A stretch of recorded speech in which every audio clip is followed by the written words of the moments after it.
Okay, Mitchell is going to be the moderator for this session on diagnosis and treatment. Hi, Mitchell. Sure. Get it started. Yeah. Yeah. So it's terrific. We've got a great next session for you to talk about diagnosis and treatment.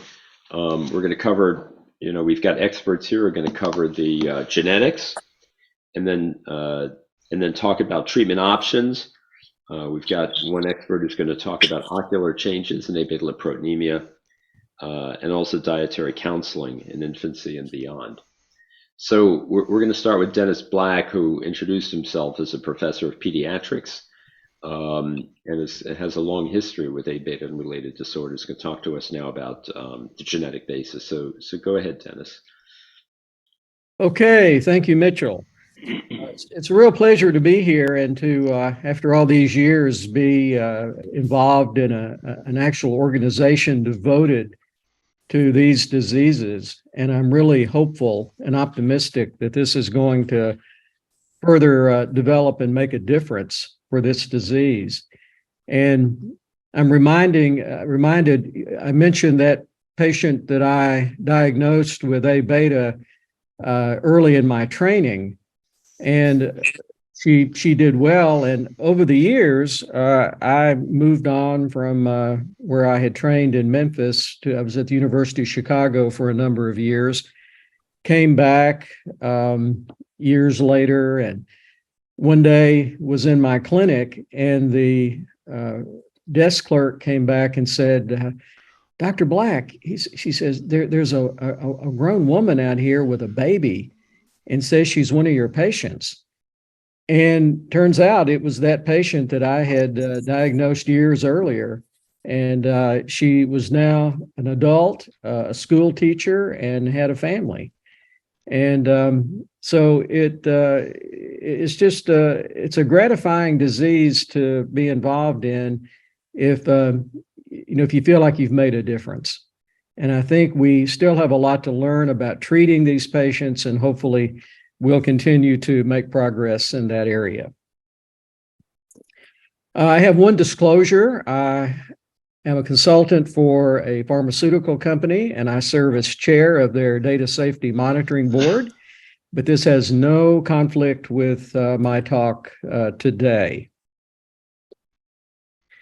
Now, I'm going to tailor this talk not to other physicians and scientists who are on this Zoom. I'm really trying to tailor it to caregivers and patients.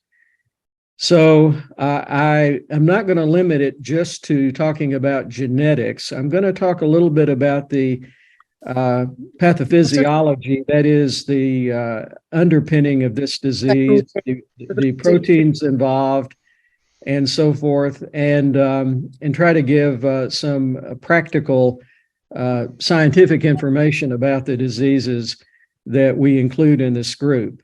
So questions I'd like to try to answer are just a basic question. What are lipoproteins? We talk about them a lot, but what are they and what do they do? What are A-beta and plus diseases? What are the genetic defects in these diseases? And then a little bit actually on how they are inherited, because that's often a question that patients will ask. So first off the bat, what is a lipoprotein? Well, I think we all know that oil and water don't mix, and lipids such as fatty acids, triglycerides, cholesterol don't mix very well with blood. So nature had to come up with a way to transport lipids around the bloodstream in a water-like or aqueous environment. So it came up with the lipoprotein particle. And here is one here on the screen, and these are spherical. They contain several lipids, cholesterol, phospholipids, which at least are sort of partially favorable to water, and then triglycerides and cholesterol esters, which don't like water at all. So what we have with a lipoprotein are these lipids that don't like cholesterol, don't like water at all, being packaged in the core of the particle, with the phospholipid and free cholesterol or unesterified cholesterol on the surface, where there is an interface with the bloodstream. And then we have proteins called apolipoproteins that are also on the surface of the particle and are involved in particle assembly, binding to receptors, metabolism, a number of roles. So lipoproteins transport fats in the circulation, and they are essential for absorption, transport, and delivery of fat-soluble vitamins to peripheral tissues in the body.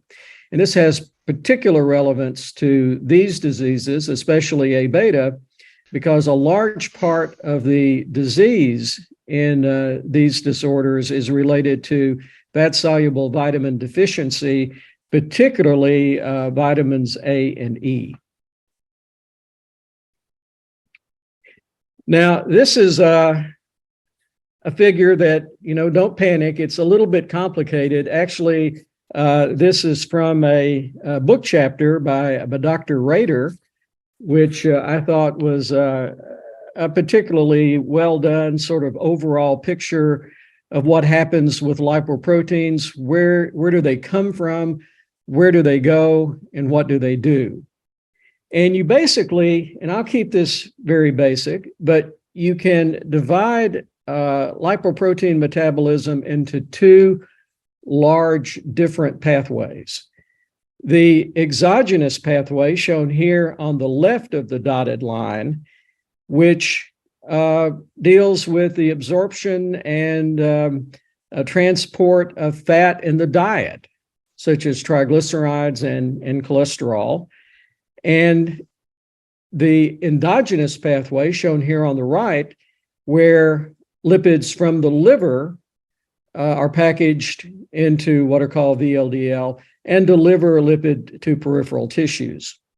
So we'll start here on the left with the exogenous pathway. So let's go to the top here, and we're looking at the top here into the lumen of the gut, the part of the gut where food comes through. And that's where dietary lipids come in. Bile from the liver helps to solubilize, make these lipids somewhat water soluble so they can be taken up by the gut. And so dietary lipids are taken up by the small intestinal cell. And as we'll see in a few minutes on a little bit closer look, they're packaged into what are called chylomicron particles. These are large spherical particles, that contain, we talked about apolipoproteins on the surface here, and they have a lot of lipid in the core, primarily triglyceride and cholesterol ester. And as they circulate around the body in blood vessels, they go through capillaries, and there is an enzyme in the capillaries called lipoprotein lipase, LPL, that digests the triglyceride in the core of the chylomicron, and that makes up the large bulk of what's in the core, and releases free fatty acids. And these free fatty acids then are taken up by tissues around the body. In particular, they're taken up by muscle, where they can be used for energy production for the muscle. They are also taken up by adipose tissue, fat tissue, where they can be stored, converted back into triglyceride and stored. Finally, as the triglycerides are removed, they become smaller and smaller and become a chylomicron remnant that then binds to a receptor in the liver, and it's taken up. Now, let's switch to the endogenous pathway on the right. And here we have the liver secreting VLDL, very low density lipoproteins, which are smaller but similar to chylomicrons in that they have a lot of triglyceride in the core. They have apolipoproteins on the surface. The predominant one being ApoB, and the big difference between chylomicrons and VLDL is chylomicrons have a smaller form of ApoB, B48, and the VLDL have a bigger ApoB called B100. They're both made from the same gene, but the one from the liver needs to be able to bind to the LDL receptor that we'll talk about in a minute, and it requires the full length of the protein. So like with the chylomicron, the VLDL particle circulates around in the bloodstream and goes through capillaries. The same enzyme, LPL, digests the triglycerides and then move out of the blood vessel and into the capillaries and move into muscle, again, for usually energy production, adipose tissue for storage. And as it continues to circulate around, it gets smaller. It's converted to a smaller intermediate density lipoprotein particle. That will continue to circle around. Even some of that will be taken up by the liver. And as it continues to be metabolized, it gets smaller and smaller, the triglycerides removed until it's mainly cholesterol. And it's an LDL particle. And that's the particle that delivers cholesterol to peripheral tissues by binding to the LDL receptor. Liver has LDL receptors too, so a portion of it's taken back up by the liver. So as you can tell from this, the liver having this central role is really what I call the coordinating center for regulating fats in the body. Okay, so that's the big picture. And relevant again to these diseases, fat-soluble vitamins, particularly vitamin A and E, are initially taken up into chylomicrons, have to be packaged into chylomicrons, delivered to the liver. Here, for example, vitamin A will be stored and resecreted, bound to a protein called retinol binding protein that delivers it to peripheral tissues, particularly the eye. And the vitamin E will be secreted into VLDL and stay with the VLDL as it's converted to LDL, and then the LDL will deliver the vitamin E to peripheral tissues. So again, that's the overview. Now, in the recent publication, our foundation put in the Journal of Clinical Lipidology, we proposed a new classification system for these disorders that result in low levels of cholesterol and blood lipids, that is hypolipidemia. And we divided them into two classes. Class 1, where there is a defect in producing the particles that carry the lipids. And in class 2, there's enhanced catabolism or breakdown or metabolism of the particles. So obviously, you'll lower the lipid levels if you either reduce production or if you enhance their removal from the blood. The ones that enhance catabolism, I will not spend really time on today because this has no adverse effects, and it actually reduces the risk of cardiovascular disease. But I am going to focus on the ones on the left, class 1, because they do have adverse consequences and result in significant illness. Now, this is the only other diagram I'm going to show. And this is actually a cartoon drawn by Cindy Bredefeld for the journal article. And it really ties all of these proteins together that are defective in these disorders. And I'm going to take you through this just to help you understand what important role they play. So just to set this up, here we have an intestinal cell, okay, bounded here. The squiggly lines on top are the membrane of the cell that face the gut lumen, that is up here where all of the nutrients, where all of the food goes through. And then here is the bottom of the cell that faces the lymphatics, that tissue juice that carries the chylomicrons away into the peripheral tissues. So let's start here with triglyceride. That's fat in a meal. Again, it's solubilized with a detergent, in this case, bile salts from the liver and bile. Lipase from the pancreas digests the triglyceride into free fatty acids and the backbone plus one fatty acid called monoacyl glycerol. There's a protein in the luminal membrane here of the intestinal cell that facilitates the uptake of these products of digestion. And then there's actually an enzyme complex in the membrane of this big organelle, big sac within the intestinal cell called endoplasmic reticulum. There's an enzyme complex here that puts the lipid back together into triglyceride, okay?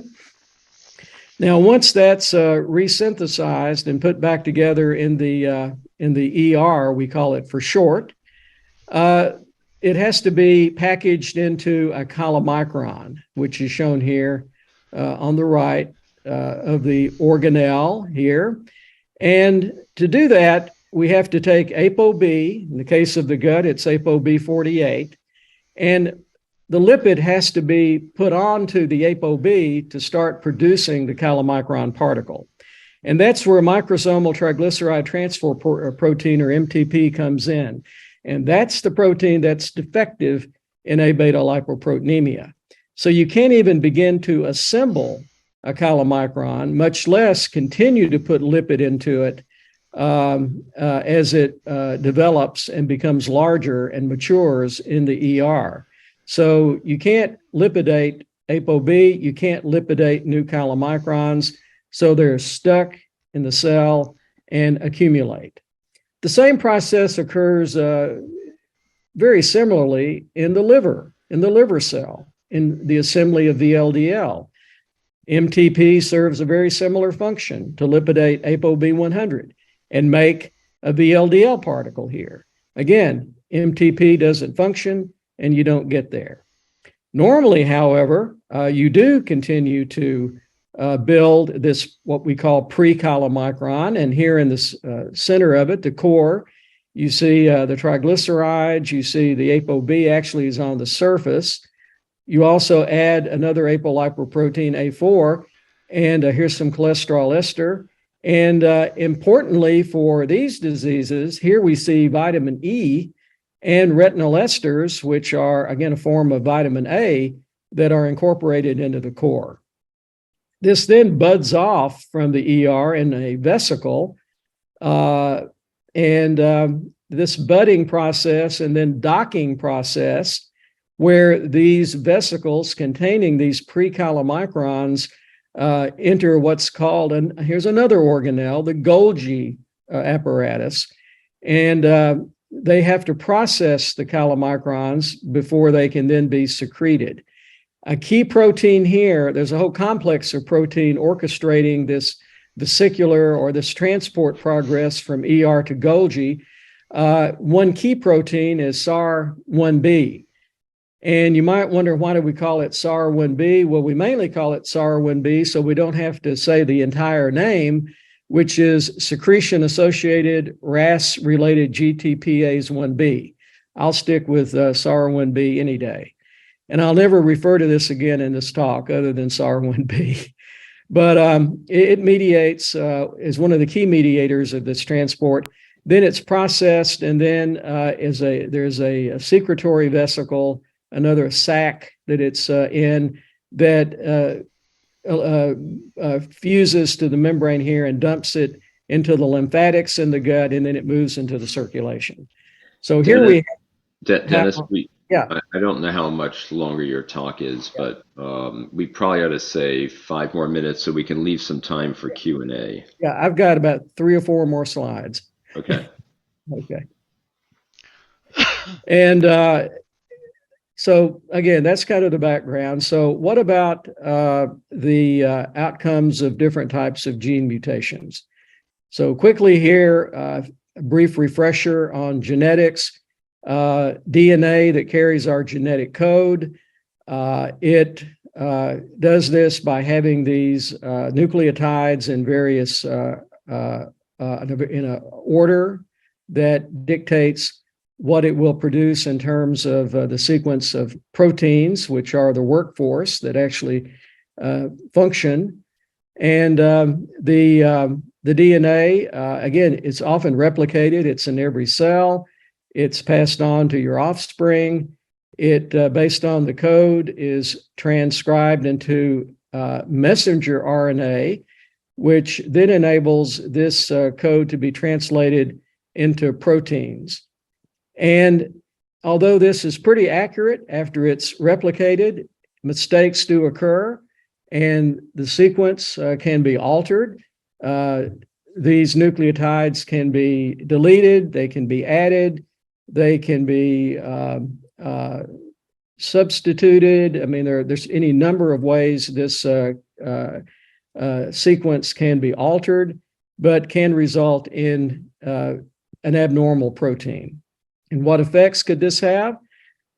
No effect, because a critical region of the protein might not be affected by this mistake. Or you may end up with a protein that is non-functional. This is what occurs with MTP and A-beta and the SAR1B and Chylomicron retention disease. Or the protein could be short. It could be truncated. It could be shorter than it should be. This is what happens in familial hypobetalipoproteinemia. And then there are other factors that can be involved as well in altering how these proteins, these abnormal proteins, are expressed or how they function. And that is, there are other genes that can interact with them, so-called modifier genes. And then there are environmental influences that can also have an effect on and that's why part of the reason there are variations in severity of diseases along with what the specific mutation is. So how do defective proteins cause disease? Well, as I said, in A-beta, you have an MTP defect, and you have defective lipidation of ApoB for the chylomicron in the gut, VLDL in the liver, and the gut and liver are affected. Familial hypobetalipoproteinemia, you have a shortened ApoB, you have defective VLDL, chylomicron assembly and secretion. Plus, interestingly, there's enhanced catabolism in some cases. Liver only or gut and liver can be affected depending on the size of that shortened ApoB. And then chylomicron retention disease, defect in SAR1B, and you have defective trafficking of that transport vesicle from the ER to the Golgi. And here the gut only is affected. Bottom line, chylomicrons and or VLDL cannot be secreted into the circulation. Fats and fat-soluble vitamins cannot enter the circulation and get to their targets. And this shows a fasting small intestinal biopsy on the left.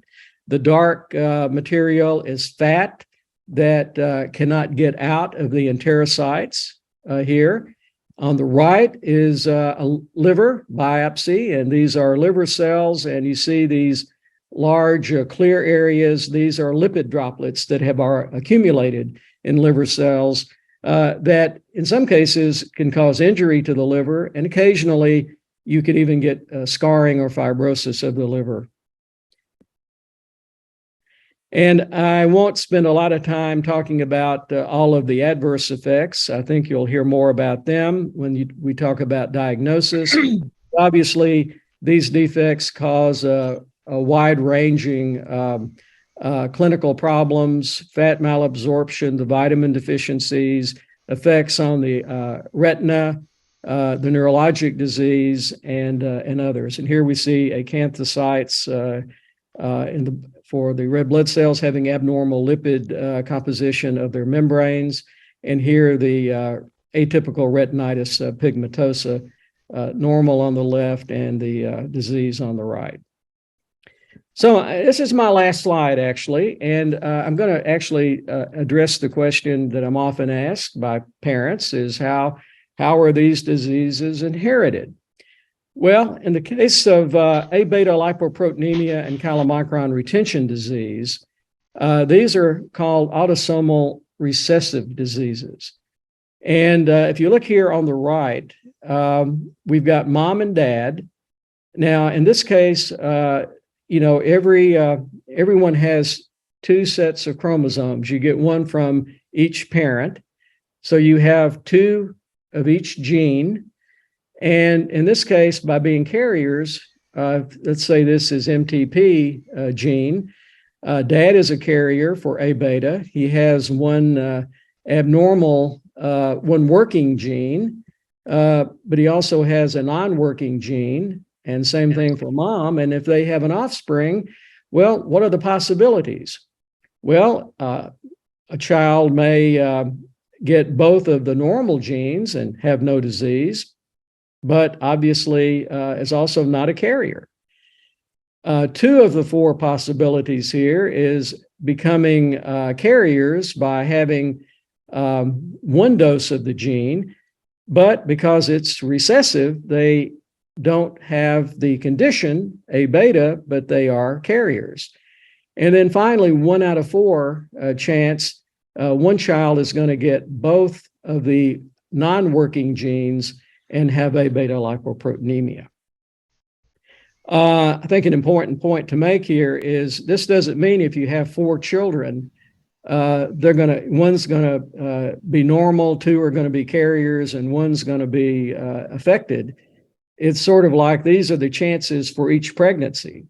And I have a family I followed for years who have 4 children who have, and 3 of them have A beta. They were just unlucky enough for each pregnancy for that to go the wrong way.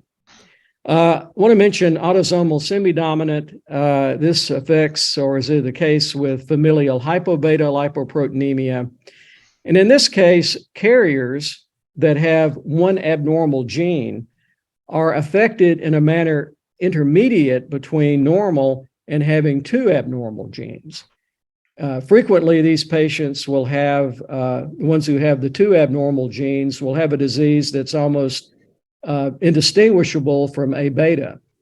But whereas the A beta parents have no abnormalities in their lipids or lipoproteins, the parents of the patients with the familial hypobeta will have maybe lipids that are around half the normal level. That sometimes can be used to help with diagnosis, along with, as with all of these, getting genetic analysis for a firm diagnosis. So I've tried to give just a quick overview here of the disease. It's these diseases, their pathophysiology, that is how they cause disease, and a little bit about the genetics and their function and so forth. And with that, I'm going to stop. And are there any questions? Anyone have a question? Dennis, maybe I'll ask you one question and then we'll move on. Considering the many different pathways that can disrupt this system, how does that impact the clinical features, or what happens to people? You mean in terms of the severity of the disease? Why some have? Yeah. Well, as I mentioned, there are factors involving the type of mutation itself, other genes that may interact and so forth. But I think some patients may have, other pathways, for instance, those that clear lipoproteins or other, genes that do affect synthesis and secretion of lipoproteins that maybe work a little better than normal. There is a disorder called involving alpha-1 antitrypsin deficiency, where patients have this abnormal protein that causes liver disease and lung disease. But the phenotype of the disease, that is, the spectrum of disease, is all the way from totally asymptomatic to having to have a liver transplant. And it seems like the deciding factor there is a pathway that degrades the abnormal protein so it doesn't cause any problems. And depending on how well that pathway works in an individual, which is genetically and environmentally determined, it can have an effect on how severe the disease is. And I think a variation on that's probably true for this group of diseases as well. Terrific. I hope that answers your question. Yeah, that's terrific. Also, if there's still time.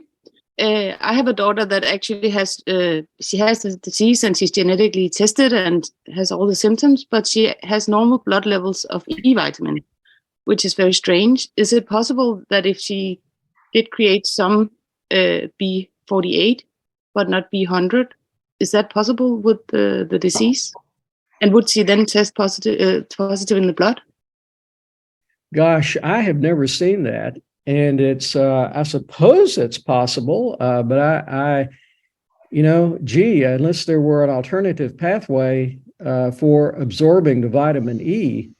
One thing's interesting about A beta patients, as they do grow older, I think their coefficient of fat absorption does improve some with time, which makes me think there may be alternative pathways for absorption of the lipids, such as maybe directly into the portal system, rather than the chylomicron pathway, which directly in the portal system is how MCTs are absorbed.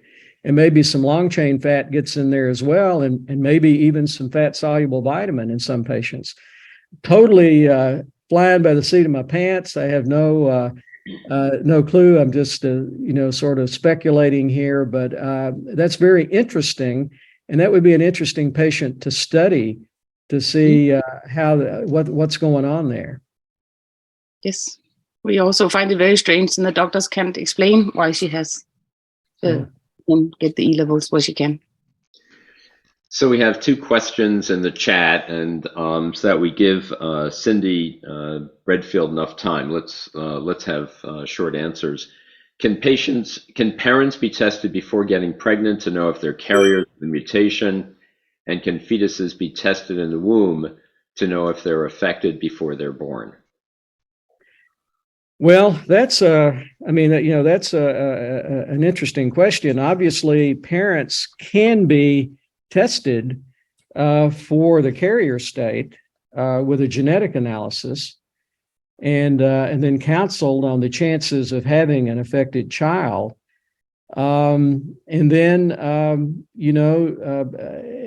I've not encountered this, but because again, these diseases are treatable, even A beta, not easily treated, but are treatable. It raises the question of, the risk of choriovilus sampling and other prenatal testing to do genetic testing. And then I won't even get into the whole issue of what to do past that point. But yes, the testing is possible. I think it needs to be very carefully considered. Parents can be tested to see if they are carriers. I think, again, a lot of careful thought on, doing anything, carrying any risk to sample the fetus. But, it's possible. It's feasible. It can be done. So Dr. Traber had a comment about this question. Maret, do you want to speak, or do you want me to just read your comment? I can unmute myself, and I think I can turn on my video. Yeah, we can hear you. Okay. So I absolutely agree with everything Dr. Black has said. And I would also say that HDL is a major carrier of vitamin E. So if the baby makes B48, it is possible to absorb the vitamin E. There have been studies done in mice where they knock out B100, but not B48, and you do see absorption of vitamin E and its transport. So it's kind of good news, I would guess. Terrific, thank you. Thank you. One last question from Hazel is, what is the prevalence of diabetes among abetalipoproteinemia patients? Gee, I have not seen any data on that. None of the patients I followed, at least as children and teenagers and young adults, have developed diabetes. They've not not any have developed type 1 diabetes. None have become obese or developed insulin resistance or type 2 diabetes. Just haven't seen that. I'd be curious if anyone else has.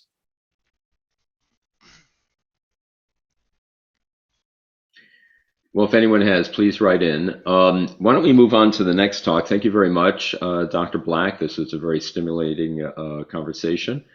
Paul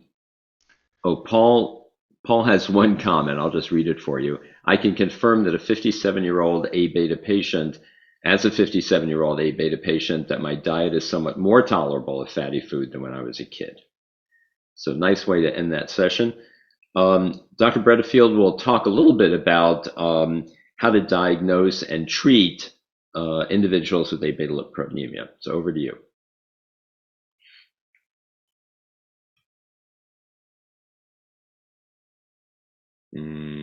Cindy, we can't hear you. We can see. Your mute is on. There you go. So sorry. Okay. Very sorry about that. Although I'm quite happy there was a parade that just broke out outside of my office window. So I'm glad that is over with now. And I'm so glad to be here with all of you today. I want to thank all the patients and the caregivers for their participation and for sharing their experiences today. My topic in the next 10 minutes is going to be on the diagnosis and treatment of Abetalipoproteinemia and related disorders. And I would like to emphasize that one of the core missions of the ABL Plus Foundation is to increase awareness of these disorders in effort to decrease the delay to time of diagnosis and their important treatments. So the key components to the diagnosis include obtaining a history of classical symptoms combined with laboratory findings, including absent to low fats in the blood, which are namely cholesterol and triglyceride, along with the diagnostic tests and ultimately genetic testing. So you've already seen this diagram with Dr. Black, but these are the classical symptoms of ABL and related disorders are summarized here. And because the patient is not able to absorb fat that's coming in from the diet, symptoms of fat malabsorption develop, including diarrhea, abdominal distension, and fatty stool. And patients are also unable to secrete fat that's stored in the liver, which causes a fatty liver. And as already mentioned, the fat-soluble vitamins rely on the fat absorption from the intestine and by the secretion of the liver to be transported around the body. So when there is poor absorption of fat, then vitamin deficiencies can occur. And fat-soluble vitamins, including vitamin E and A, go on to impair the nervous system, causing symptoms of pain and poor balance, as well as altered vision. So as already mentioned, the symptoms of fat malabsorption are listed, but the key point to make here is that the symptoms develop in infancy. And unfortunately, and in part because of the rarity of these disorders, a diagnosis is not commonly made, and this can lead to weight loss and growth delays.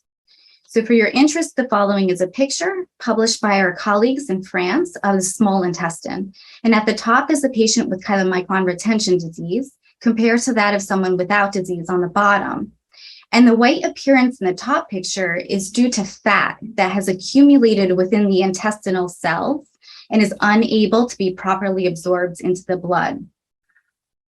So at this point, a diagnosis can be made by drawing blood from the baby's lipid profile. In ABL and severe forms of hypobetalipoproteinemia, both cholesterol, specifically LDL and triglyceride levels, will be absent. The diagnostic problem is that the lipid panels are rarely drawn in infants.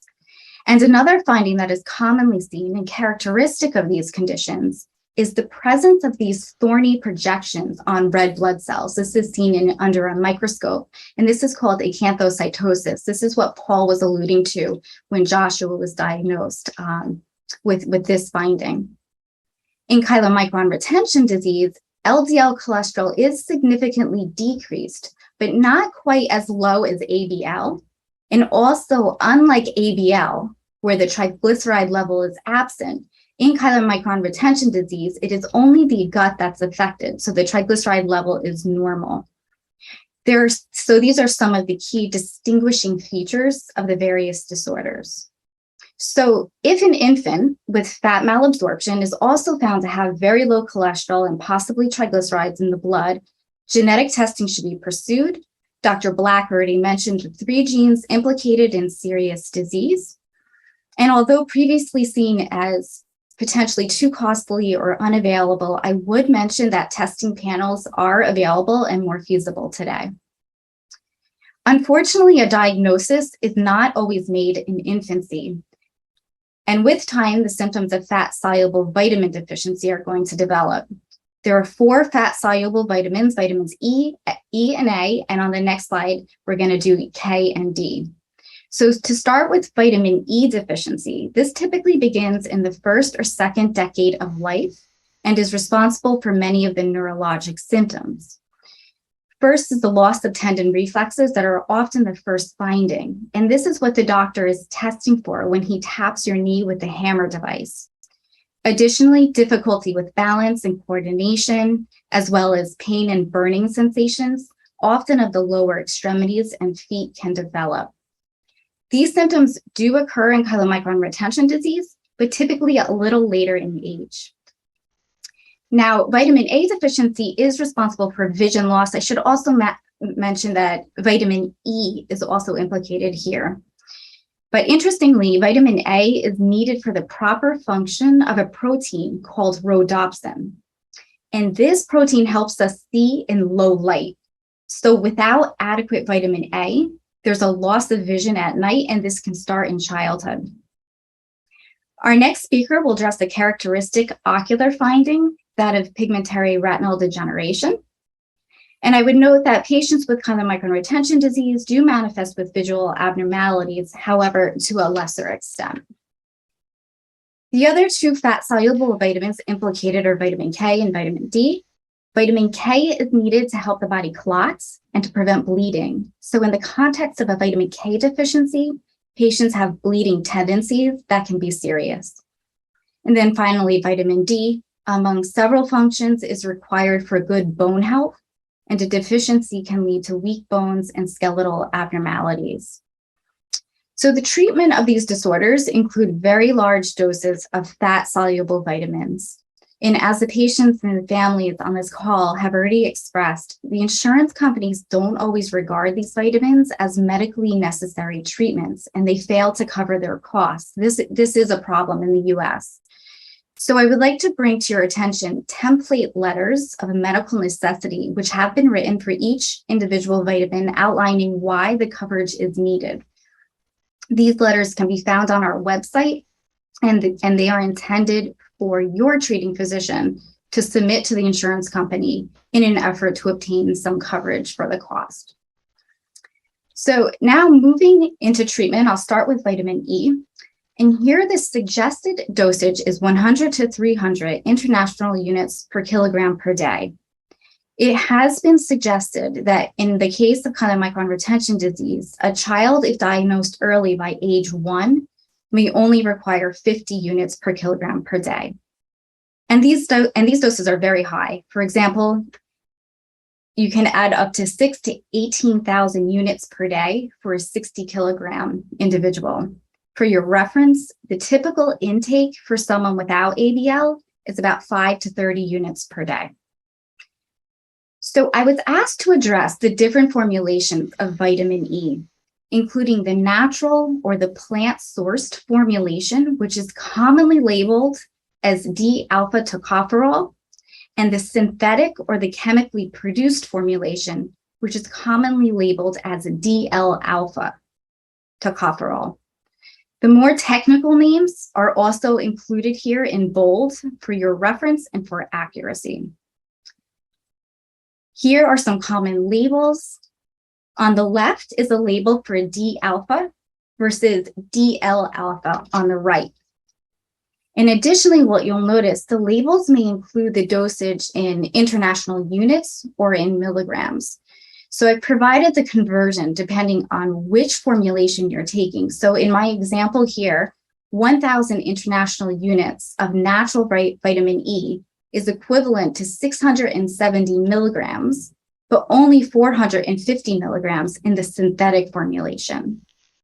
So due to the relative strengths of these formulations, your doctor may have recommended using the natural formulation, which is D alpha. Now, the issue of water versus fat-soluble formulations has also been brought up, and I'm sure we'll discuss more. However, I would just state that limited evidence and higher costs associated with the water-soluble formulations have been formidable barriers to specific treatment guidance. Nevertheless, water-soluble formulations may ease the burden, particularly in younger children. And this has been brought up at a few points already. But another point on vitamin E is that the blood levels do not reflect optimal treatment, and they cannot be used to gauge how a patient is doing. So in some cases, taking fat samples may be a better representation of vitamin E status. Testing with electromyography, EMG, or nerve conduction testing can help assess the health of the muscle and the nerves that control them. And these tests can be used to detect the presence, the location, and the extent of nerve disease. So along with the physical exam findings, these nerve studies are suggested early in the course of disease to establish a baseline, and then periodically over time to assess for either disease stability or progression. So moving to treatment with vitamin A, here it's suggested at 100 to 400 international units per kilogram per day. For your reference, this is about 5 times the usual recommended dosage for someone without disease. For example, 60 kilogram person would require between 6 and 24,000 international units daily. This is what a typical label may look like. This is expressed in micrograms of what is called retinol activity equivalents, RAEs. So when converting from international unit to micrograms, you will take the dose in international units, multiply it by 0.3, and that will give you your dose in micrograms. Here, your doctor will help you adjust the dosage based on the blood vitamin A level and the results of your vision testing. The suggested dosing of vitamin K is between 5 and 35 milligrams, and this is per week. I provided the corresponding dose in micrograms for you, and the treatment is adjusted until a blood test called the INR is normalized. And a high INR suggests an increase in bleeding risk and a need for a higher dose of vitamin K. And just a quick point that because babies, even without these disorders, have very low vitamin K, all newborns I know in the US are given vitamin K1, but of course it's the particular importance here. Unfortunately, and again, due to unrecognized disease, treatment is not continued and severe bleeding in infants has been reported. And then finally, vitamin D at dosages between 800 and 1,200 international units per day are suggested. The goal here is to normalize vitamin D levels in the blood. Additionally, bone density testing above the age of 10 and periodically thereafter to assess for bone health is suggested. And then finally, my last slide, I wanted to provide 2 suggested articles for you and your doctor's reference regarding the comprehensive treatment and management of these disorders. The first one involves all hypolipidemia disorders. The second is specific to chylomicron retention disease. Certain professional organizations, such as the National Organization of Rare Disorders and the National Lipid Association here in the US, may offer additional information and the ability to connect with a specialist in your region. And finally, some websites that may be conducting clinical trials on ABL and related disorders. And with that, I'm finished and happy to answer any question. So thank you very much. That was very informative. I have one question to kick it off, and this might be a question a patient might ask, and that is that in view of the 2 things that people can generally get, the natural vitamin E and the synthetic, if people make the conversion as you outlined, is it okay for them to take the synthetic as long as they've made the conversion and then dosed, taking into account that conversion? Yeah, so it's not necessarily anything wrong with taking the synthetic. It's just that you're going to need potentially more pills and tablets that's already onerous to get to the required dosage, because it has what's called less bioavailability than the natural. So it's in essence less efficient, and you need a higher dose. Any questions from people who are listening in?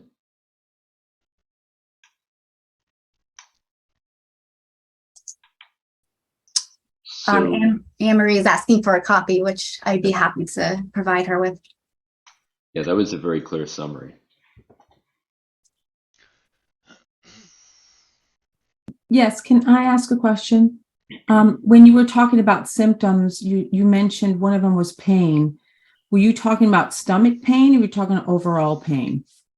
Thank you for that. No, I was actually referring to what we call peripheral neuropathy. Okay. Yeah, and due to the vitamin E deficiency, the lower extremities can become painful, tingling, what we call paresthesias, and burning. And this is a neuropathic type pain. Okay, thank you.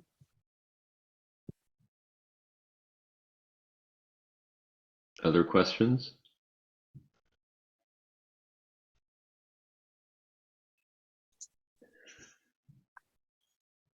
Okay, terrific. Thank you. Thank you. That was very helpful. So the next discussion is going to be about ocular changes or eye-related changes in people with Abetalipoproteinemia. And I can see our speaker is online. Yeah. Thank you very much. Let me get this in order.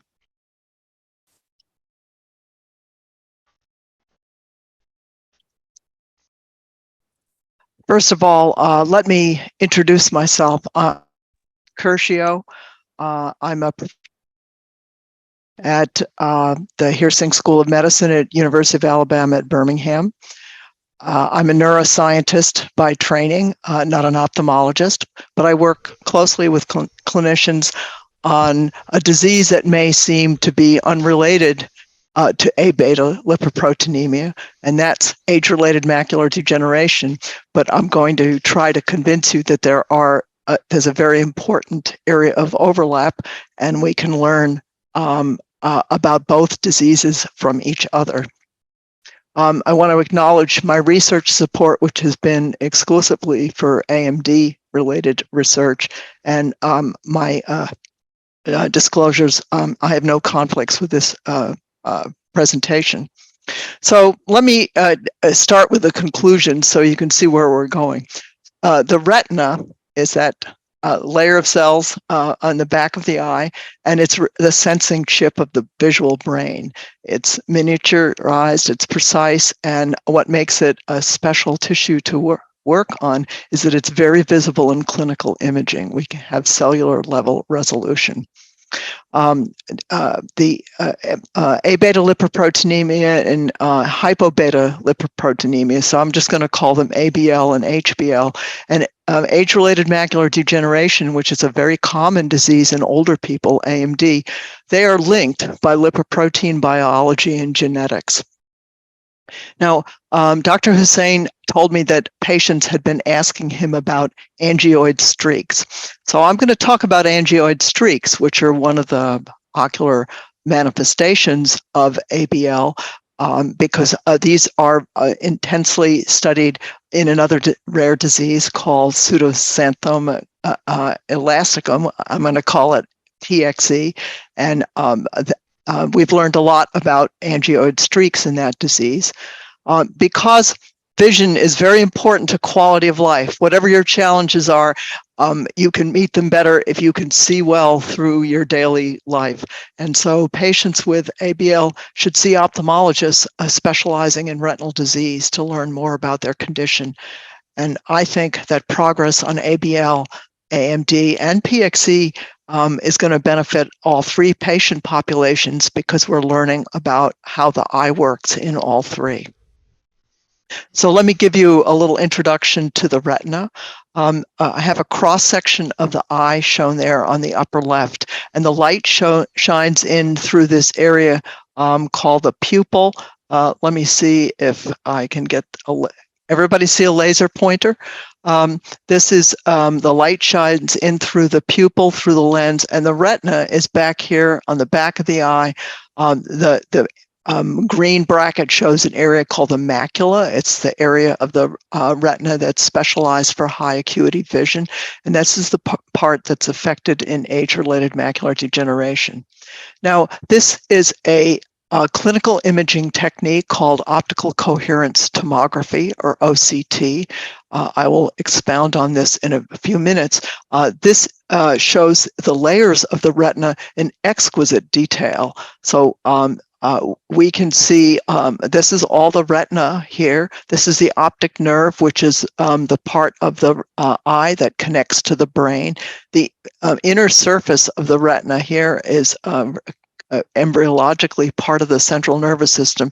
So the light is shining through from above. It shines through this clear tissue to strike the photoreceptors in the back. And behind this area of circles, that's the choroidal vasculature. It's a blood, it's a vascular bed. It's a specialized bed of the systemic vasculature.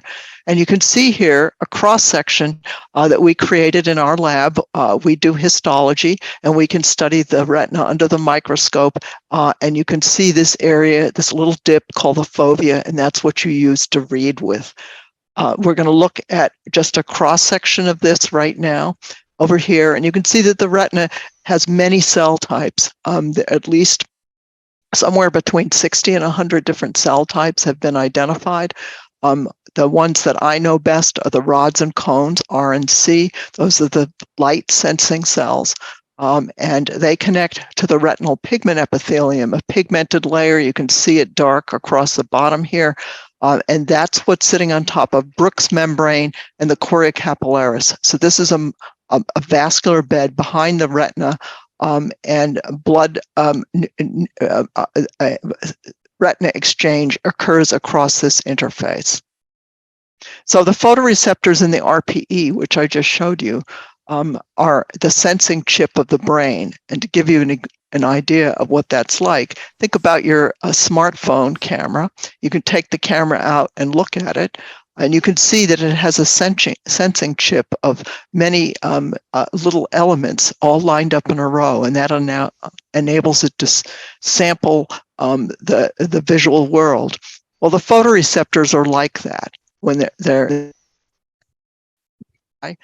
this was 25 years ago. This is clinical imaging to show the photoreceptors all lined up, and the RPE cells, the helper cells to the photoreceptors, form a similar mosaic. So you can think of this as the camera of your brain. Now, I'm going to tell you how I got to Abetalipoproteinemia from AMD. Now, AMD is a very prevalent disease. It's a public health challenge. It's very common in older people. These graphs show how this disease is very much a disease of aging. It increases tremendously in people over age 65, as determined by studies in which investigators went out and took fundus photos like these of many patients in a zip code, let's say. So this is the back of the eye of a person with AMD, and you can see it has an early and late form, and this is the underlying disease. This is the exudative or neovascular form of the disease. I'm going to come back to the concept of neovascularization in a minute. And this is a degenerative disease of aging. It's very common, as I said, and this is a neovascular complication. Now, there's been a lot of progress on this disease in the last 20 years. The neovascular complication is now widely treated across the world with a drug called anti-vascular endothelial growth factor injections. And I'm going to talk about that again later in the talk with regard to angioid streaks. This form of the disease may be treatable just within the week. The first drug was approved by the FDA for the end to halt the spread of the end stage of AMD. And myself and my collaborators work on this disease because we think it's preventable, because it has a lot of commonality with the cardiovascular and cardiometabolic system that Dr. Black introduced so nicely, did so much groundwork that I can benefit from. This, as I said, is a very common disease, even though it affects twice the prevalence of Alzheimer's. So it's a very important disease of the central nervous system. But what makes this approachable is this, and let me block this, slide the holder, okay. This is a fundus photograph of an eye with AMD, and you can see the optic nerve connecting to the brain. You can see the blood vessels that come in from the back of the eye through the optic nerve and spread throughout the retina. This is an eye with AMD, and this is a concept called multimodal imaging, meaning there are many ways to look at the retina, and each way to look at it allows you to see some other feature of the cells and the vessels there. So it means there's a very rich knowledge that can be gained by looking at the retina. Fluorescein angiography is a dye that's put into the blood vessels, and then you can see the transit there. This is a means to show the retinal pigment epithelium specifically. But what ties all this together is optical coherence tomography, OCT, and we can see the layers. So if you can think of your high school geometry and learning about the Cartesian coordinate system, the XYZ, this is XY. We're looking at the plane. We're looking at the back of the retina, and that's the XY plane. This allows us to see across the layers of the retina where all the cells are visible. And then this is the best part of all of OCT, is that it's eye tracked over time, and so we can see how a disease develops with time. And this is a great benefit for a slow-moving degeneration like AMD. Dr. And we'll see it. Yes, yeah. I just want to give like the 1 minute warning. Okay. We need to stay on time. Okay, sorry.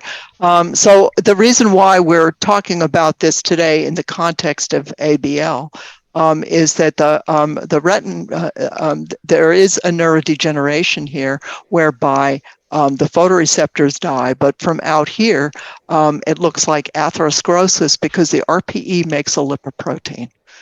All of these, the yellow spots that make up the back of the eye in AMD are made of lipoproteins made by the RPE.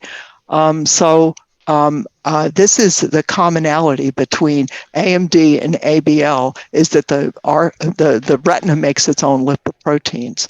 And I'm going to come back to this structure if I have time, or if there are questions, called Brooks membrane. And this is where angioid streaks form in ABL. And this is something we've learned a lot about, and it has to do with the deposition of the lipoproteins. We called this the oil spill in Brooks membrane, and now companies are interested in treatments using this biology. We learned about lipoproteins earlier from Dr. Black's talk, and this is the composition of a lipoprotein, the oil droplet that's solubilized for transport in the plasma. Well, we isolated them from Brooks membrane, and this is what it looks like. Here is the first study showing Bassen-Corzensweg disease, which was published in Blood because at this point, the retinitis pigmentosa, the degenerative disease of the retina, was known. This is what it looks like. So if you remember those reddish photographs I showed of the fundus, this is what retinitis pigmentosa looks like. This was most recent up until this is of the papers establishing angioid streaks, which are cracks in Brooks membrane. I see that Dr. Rader's on the call. I heard people talk about Dr. Hegley. This is a paper that was very important, and I was delighted to see Dr. Granote on the call. This was an important paper from over 20 years ago showing that patients on these vitamin supplements did well, but the disease continued. And the importance here is that not only is there a dietary problem getting vitamins to the retina and the nervous system, but the genes and the proteins are actually expressed in the eye. So this was our work showing both apolipoprotein B and MTP expressed in the retinal pigment epithelium, where we certainly expected it because we saw lipoproteins in Brooks membrane, but we also saw it in retinal ganglion cells. And this is a cell of the central nervous system. So our research highlights potential other pathways that are involved in these diseases that are historically associated with lack of vitamin delivery from the plasma. Now I can stop here and answer any questions about angioid streaks if you like, but I understand the time constraints. Thank you. Well, thank you very much. I just have a clarifying question, and maybe Dr. Black and Dr. Deckelbaum can help. I see that you've talked about OCT as a method for studying the eye, but I'm not aware that any of the medications that are used for AMD have been explored or are contemplated for the retinal disease of abetalipoproteinemia. But maybe some of the other medical advisors could comment on that. It's a fairly, I know it's considered minimally invasive, but it does involve injections into the eye, and I'm not sure that people have contemplated that. Well, this is what I wanted to show you on the A-beta, on the angioid streaks, because angioid streaks are associated with neovascularization, which is treatable. So I can demonstrate that for you with regard to PXE, because that's where angioid streaks have been most intensively studied in the last few years. Right. Okay. So. Any questions or comments from the other medical advisors? I mean, certainly this is an area which we may be talking about later, but types of research that are needed here in, with A-beta and the related disorders. Well, that's one of my messages, that we can learn from these different diseases. There should be crosstalk. I think one other thing, when we talk about ocular dysfunction, ocular meaning the eyeball, that there are some patients who have abnormal movements of the eyeballs, and that can be a part of the medical condition with A-beta. Do they have nystagmus? Yeah, they do, and actually we had described that. So I'm going to use a very technical term for you. It's called a posterior intranuclear ophthalmoplegia. It's consistent with the ataxia or involuntary movements that patients with A-beta can have, which is a form of ataxia. Yeah, I was not aware of that. I mean, I thought I had a good library of visual defects in ABL, but because they're hard to find. Yeah, they're just hard to find. Look at an angioid streak. I'll just take up this 1 minute here. Here's this is what good retinal imaging can look like. And you can see all the blood vessels. That's the fovea that I was talking about. And see these things that look like cracks in the sidewalk? That's what they are. They're cracks in Brooks membrane. And that's angioid streaks. And you can see it there. There's a little dimming in the bright band across the OCT. These things can The cracks can open and you can get bleeding through that, but that's treatable. So I wanted to leave with a positive message that, should there be a complication, if it's treated promptly, it is a treatable condition. And the other message I wanted to give was that patients who have angioid streaks, and these are patients now with PXE, they are susceptible to eye injury if like a tennis ball or something like that hits an eye. So patients should wear good safety glasses if they're doing sports or gardening or other outside activities. All right, terrific. There are a couple of general questions in the chat, and I'm wondering if maybe we do that during the panel discussion so we can keep on time. Yeah, that's fine. I'm going to stop sharing.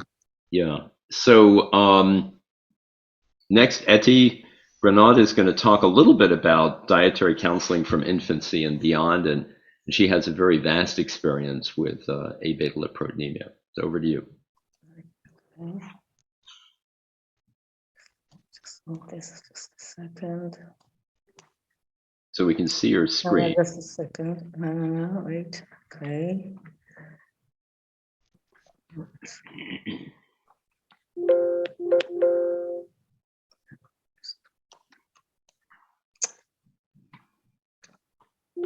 trying to move the. Okay, I'm just trying to move it. Okay, that's it. Got it. Okay, super. Okay, so I'm going to try within the next 10 minutes to give you some of the principles of dietary counseling from infancy and beyond. I'm having a problem here. Okay, I just hope it's okay. So, what are the main principles of the dietary management of the A beta patients? First of all, it's the restriction of dietary fat consumption. As infants, you know that they have diarrhea, steatorrhea, they have severe failure to thrive.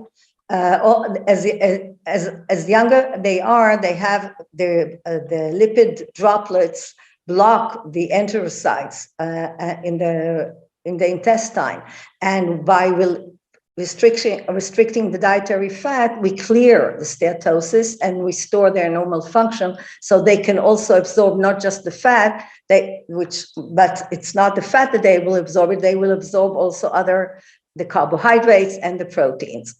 Adequate caloric intake throughout, and the weight and height growth charts, I can't stress enough that these are so important throughout.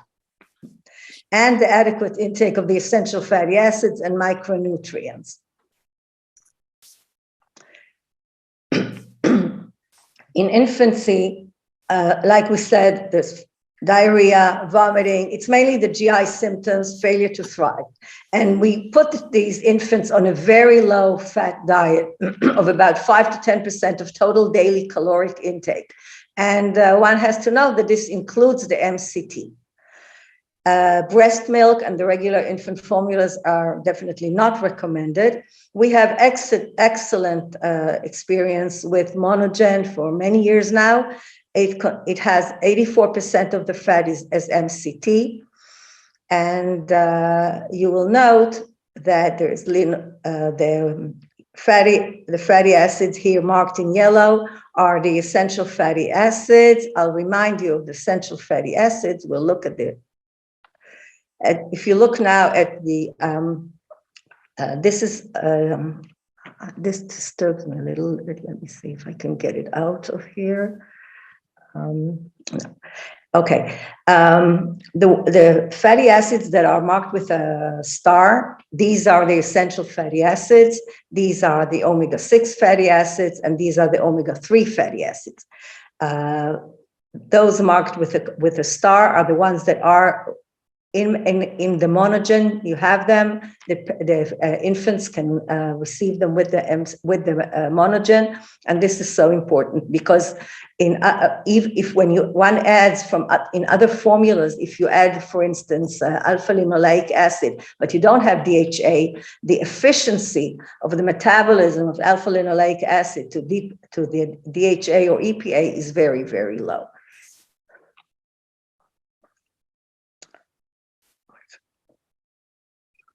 Okay, sorry. As the child grows older, you restrict the fat to 5 to 10% of total caloric intake, but you have to monitor growth because they have to have an adequate caloric intake. Now, once you introduce these solids at 6 months onwards, the solids that you would introduce are the low fat but nutrient dense foods like potatoes, rice, pasta, whole grains, lean chicken, fish, egg white, cheese. These are fat solids that would give them the adequate calories plus a source of vitamins and minerals. A very important tip of how to feed the infants is to distribute the fat intake throughout the day in small amounts. You get better tolerance, minimizing the symptoms that they have, and overall much better absorption. As the infant grows on and you transition from formula to skim milk, if the child is on monogen, my experience is that you can, if the parents can afford it and they can continue with the monogen, then they can continue into the second year of life too. If not, they transition to a skim milk. The amount of dietary fat can be increased with age as tolerated, but again, do not exceed 10 to 15% of total daily caloric intake. MCT oil increases the overall caloric intake. One has to be very, you have to be, to introduce it very gradually in small amounts because some of the infants, once you give them a higher dose, they'll have abdominal pain, diarrhea, so you do it very, very gradually. Now you can add MCT in salads, in baking, also in low temperature cooking and frying, but you have to be very, very careful because if any one of you has tried frying, for instance, with MCT oil, the temperature goes up.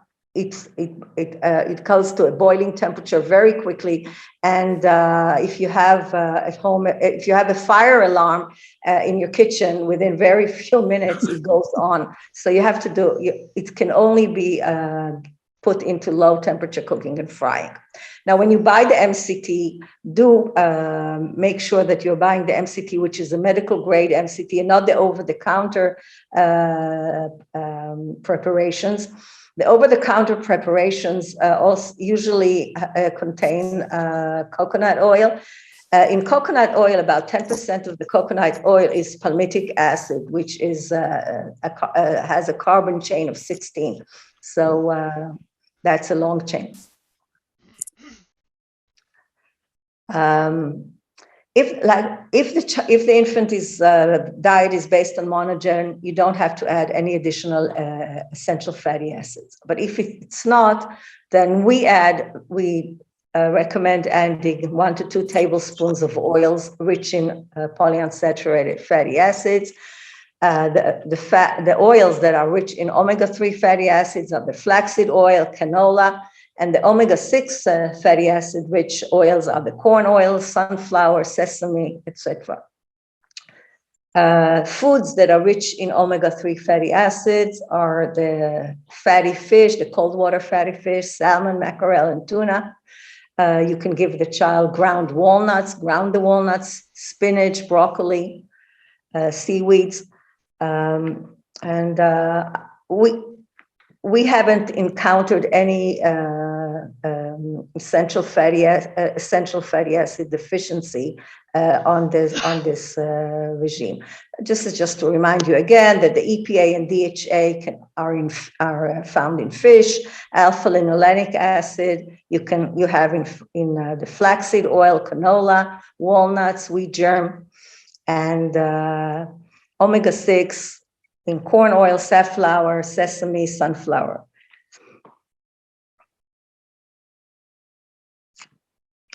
Essential fatty acid deficiency symptoms will be the dry, scaly skin, impaired wound healing, and poor growth.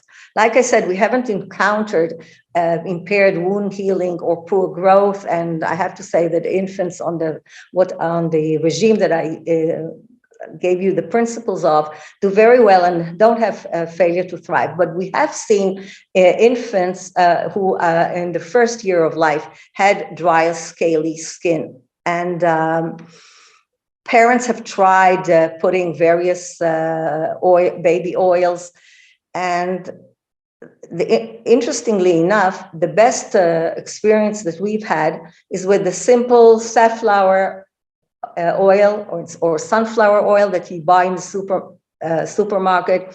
The better results are with the safflower oil. They're wonderful. They're very good emollients, and the safflower oil, they're rich in linoleic acid. They have vitamin E in it. Safflower oil has less saturated fat. If one looks at the old medical literature on essential fatty acid deficiency, physicians have used safflower oil as massaging it into the skin, and with very good results. So there must be some transcutaneous absorption. We tried to prove it at some point, but we haven't succeeded in measuring it. Recently, safflower oil has gained popularity in skincare in skincare industry. So that's just an interesting point now. Just to remind you, that's the sunflower, and this is the safflower. So these are two different flowers, and that's what they look like. On the vitamins, I think you've heard quite a lot, but just again to emphasize that vitamin A and vitamin E the levels can be monitored in plasma, and thereby the dose adjusted accordingly. So that's really not a problem. And our patients very easily achieve the normal levels, and the normal levels can be achieved with approximately 5 times the recommended dietary allowances. Vitamin K, we monitor indirectly by prothrombin time, and we usually give it 2 to 3 times a week at the most. And mostly it's the younger children that need it. The older children rarely require vitamin K. Vitamin E is the problematic vitamin because you've already heard so much about its dependency on triglyceride-rich lipoproteins for the intestinal absorption and transport. And like you've heard before, you need mega doses of vitamin E. We give and even with the mega doses of vitamin E of up to 300 international units per kilogram per day, the levels in plasma that are measured are very low. We rarely see any child with more than 50% of the lower limit of the norm. Even with these, when you give the low levels, it's more than times 100 of what a healthy individual will need. So you know that plasma levels do not reflect the vitamin levels in the tissues, and we have done adipose tissue biopsies almost 40 years ago, which of course is not a feasible thing to do, and that's one of the areas that we'll have to learn how to measure, how to find measurements or indirectly define the levels of vitamin E in plasma. Another question is, should we be giving vitamin E intravenously once a week, once every 2 weeks? This is something that I think we should also give some thought to. So Eti, we're coming to the top of the hour. I'm finishing, yeah. Okay. Children with chylomicron retention disease require much lower doses of the vitamins, and for example, with vitamin E, most of them do very well with 30 to 50 international units per kilogram per day, and plasma levels will be within the normal range. We can attain plasma levels within the normal range. One remembers that plasma triglyceride levels can be low up to normal in these children. DHA is an issue that I wanted to just give one point on it, because in retinitis pigmentosa, there have been studies on DHA, but with inconclusive results. We had 3 adolescents who had complained of a decrease in night vision. They received DHA. There was clinical improvement, but not only clinical improvement, there was an improvement in the results of the ocular electrophysiological studies. So we now give it. This is an area that I think I would really like to study, and this would be, I think, of real interest.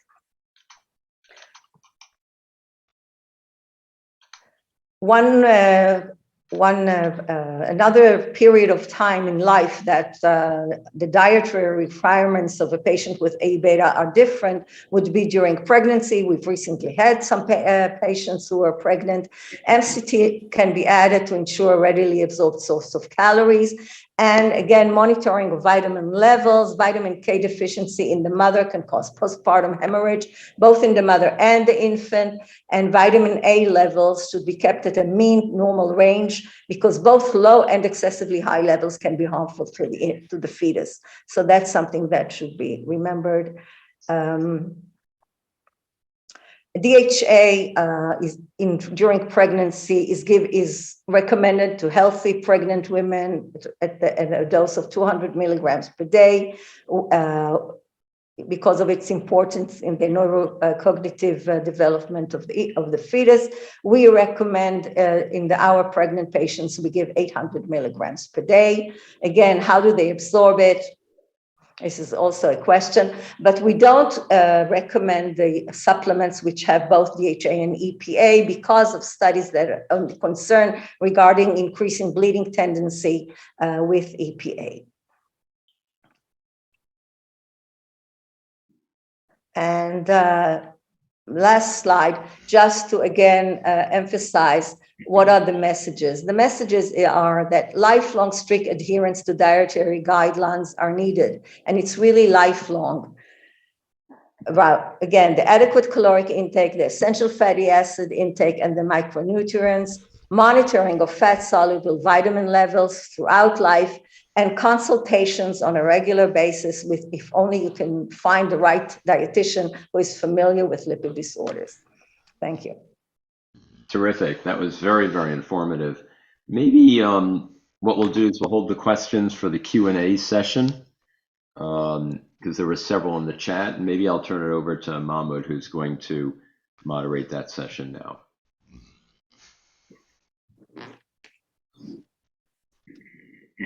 I think it's not me. It's Richard. Richard, you are. Oh, Richard, I'm sorry. Yeah, Go ahead. Richard is. Mitch, I'll forgive you. Okay, so we're into the last part. It's been really an exciting day. I've learned a lot. And what the title of the session is, what can the A beta and related disorders Foundation do for you, the caregivers, the patients? And also we're going to ask the question, how patients can contribute to the foundation activities. I'm just going to start off with a shocking thing that I learned last night. I went through the website and I looked in clinicaltrials.gov. Okay, so all clinical trials that are sort of recognized that are going to be allowed for publication have to be registered now, even the European countries and other countries in clinicaltrials.gov. It's an NIH website. Anyone like to take a guess how many trials are listed under A beta and related disorders that are going on right now under clinicaltrials.gov? There's 2. 3. But each of them are sort of part of other kinds of trials. There's the eye trial. There's one from France. It's shocking. And we've just heard, during the last couple of hours, questions that we need to have better addressed. What types of vitamin E, fat soluble, water soluble, should we be giving DHA? We have so many questions, and look at how much is being done in terms of research. I'd say that our foundation might, in fact, be able to provide some leadership in deciding what type of research needs to be done and advocating for funding for this types of research. So in terms of what can the A Beta Foundation related, what can we be doing for you, the patients and the caregivers? And I'd like some suggestions to come from the caregivers and from the patients, what we might be doing better.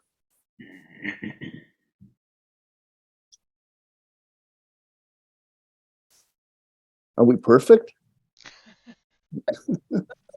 I think Paul had some questions. Yeah, I had a few that were submitted to me before that they don't really answer Richard's question though. I think more advocacy and more more interaction between patients, doctors, and our doctors might be beneficial, because as I related, and I'm sure all the caregivers and patients here today can attest to, when we talk to doctors, 98% of them go, we don't know what A beta is, we don't know how to treat it. So I think that would be helpful. And I think, Paul, not so much that they don't know what it is, they heard of it, but they don't know how to treat it. They don't know who to go to get more information about it. One of the biggest struggles we had was the nutritional aspect of it. Like I said with Lewis, it was almost, it took almost till he was a year old before our doctor could finally find a formula that he could tolerate. Like I said, we probably went through at least 10 different formulas before they hit on Monogen. And, that was trial and error, and finally forcing his doctor to communicate with doctors that had knowledge. I think the foundation is going to be a big plus in that regard, because it was me finding you through Facebook, finding people who would say who their doctors were, who they had worked with in the past, getting that information across to Lewis's doctor, who could then search down and find those doctors and communicate with those doctors to find out what was going on and how they had treated their patients in the past. I think that this whole foundation is going to make a big difference, but the nutrition, and I've said this from a long time ago when we started chatting with some of the doctors over Zoom, the nutritional aspect of it, and what Eddie had to share here, and not just saying what's in her presentation, but I think getting a little deeper into the details behind what the presentation is telling us, actually naming. And I did see Monogen in there, and thank goodness for that, because that's where all these doctors should be able to start from. Getting that nitty gritty detail into the foundation's website so that these doctors have a place to start, not finding it months after the fact, months after a child has been diagnosed with this. We have to get that kind of detail into the foundation's website so doctors know where to start, and who are the doctors that they can go to. I see all of these different doctors and experts that have given their time today, but how can people, or how willing are you to have, whether it's the patient themselves, whether it's their doctor that's caring for their child, how willing are you to have direct contact from people? Because I know you're working at universities, you're all private physicians or whatever your day-to-day jobs are. How willing are you to have people contacting you on a day-to-day basis? You know, this is the kind of thing that everyone needs to know a little bit more about. And I know you don't want to put on the website and say, hey, call me anytime you want to. You know, that's not what I'm asking for. But, you know, like Dr. Deckelbaum, how willing are you to have people contact you? I know you've said that you helped some people, and without your help, I don't know where they would have been with their son, with Luca. How much are you all willing to get involved with the day-to-day with some of these people that are struggling to help their children? Well, I think that's a really key question, and it's actually with the medical advisory group and the board something we've been discussing, and this is something we're also doing with NORD, which is the Organization for Rare Diseases. How much can we be the treating physicians? And we can't be the treating physicians because we're not licensed. We're not licensed to do that. Right. So my thinking is, like, if we look at, you know, the paper that we recently published where Cindy did a fantastic job in putting it into the, we have it in the journal Clinical Lipidology.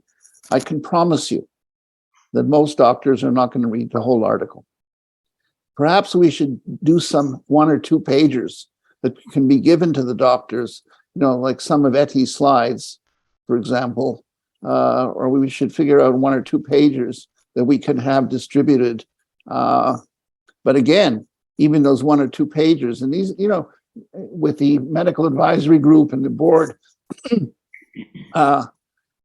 we've discussed how much are we advising based on, you know, evidence-based or research-based conclusions, and how much are we doing from our own, you know, our own clinical experience. And we have to be able to differentiate when we're giving recommendations from our own experience, which has not been sort of peer-reviewed or published, versus the amounts that's out there in the real medical literature.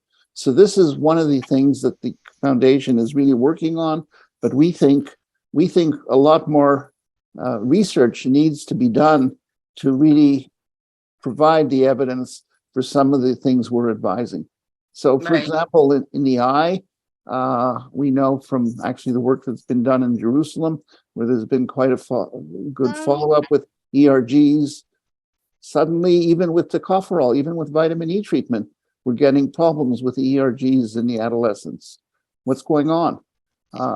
So we have a lot to learn, and you know, research is out there, advocacy, and then, you know, if we look at even the people on this call here, some of the patients, why does it take so long to get diagnosed? Why does it take so long to get diagnosed? And, you know, we've got a lot of stories here of it shouldn't have taken that long, and it's bad for the children. It's horrible for the families. And we know that, I mean, you know, kids with these disorders, you sometimes get the history in certain populations that an older sibling had died from malabsorption. Oh, wow. So, we still have a lot to do. Yeah, I have a question. I was just wondering, and I put it in the chat, I was wondering if Dr. Granote might be able to speak to the idea of using a custom formula that's not based on MCTs. When we had reached out to Dr. Shimburik early on, he said there wasn't a benefit to that there was actually just the risk of, you know, fatty liver. And my daughter did extremely well with these powdered carbohydrates and provimin, which is basically a fat-free protein, and vitamins. And then we added in just a little bit of corn and flax oil in there. So I'm just offering that. She was about to get a G-tube, and we did not need one. And she went again from failure to thrive to being back at the 50th percentile, and has continued to grow that way and thrive. there is no problem if you have a formula that you custom made yourself and you have a very small amount of fat in it, plus you add some of the essential fatty acids. But in infancy, what you really need is a dense caloric formula, because the infants cannot consume the volumes of feeding that one would need in order to give enough calories when you have a formula that is not dense enough in terms of the calories. So in that custom-made formula, how much calories do you have per 100 ml, for instance? Do you get to the? Yeah. It would how much carbohydrates can you give?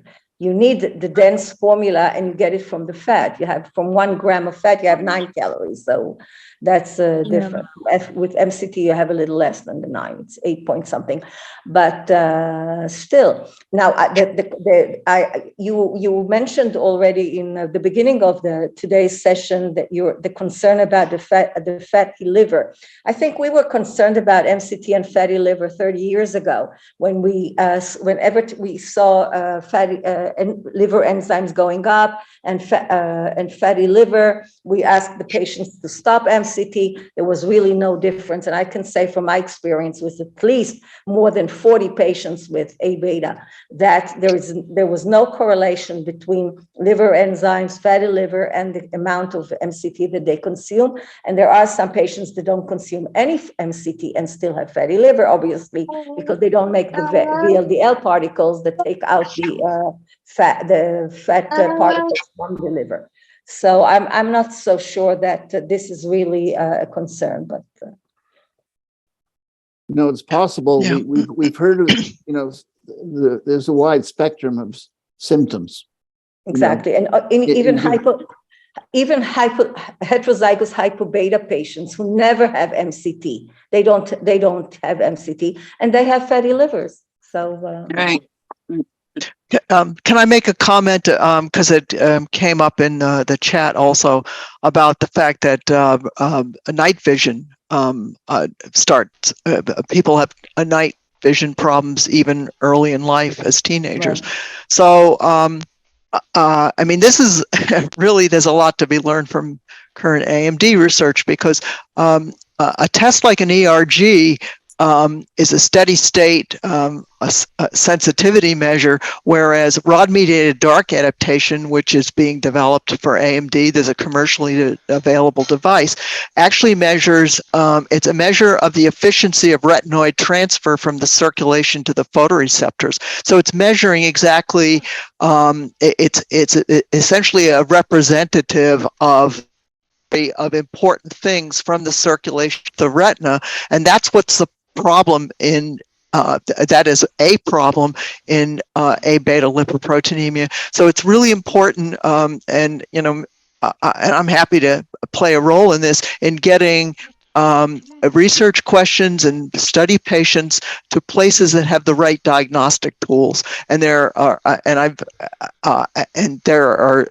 know of a group in Denmark. I think somebody from Denmark is on the call here, where they did rod-mediated dark adaptation in children. They know a lot about this. So there are specialized centers where you can get the right tests done, and that'll help inform ophthalmologists about the disease, as well as pinpointing better the defects in the disease. So I just wanted to mention that.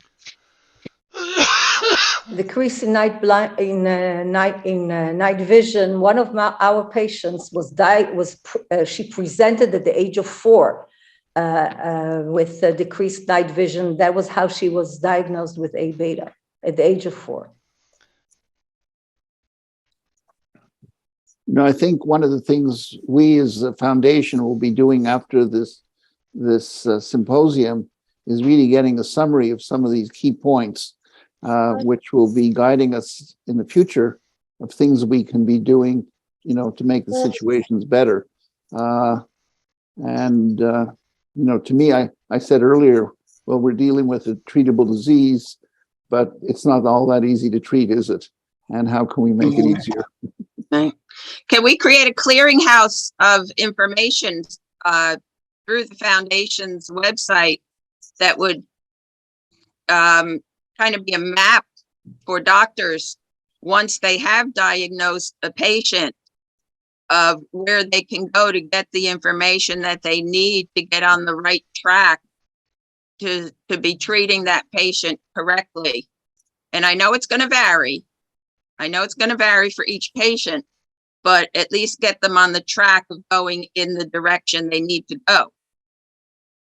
So one of the things that I'd like to bring up is in terms of the guidance you're providing. So I'm a member, for example, of the American Heart Association. That's a huge association.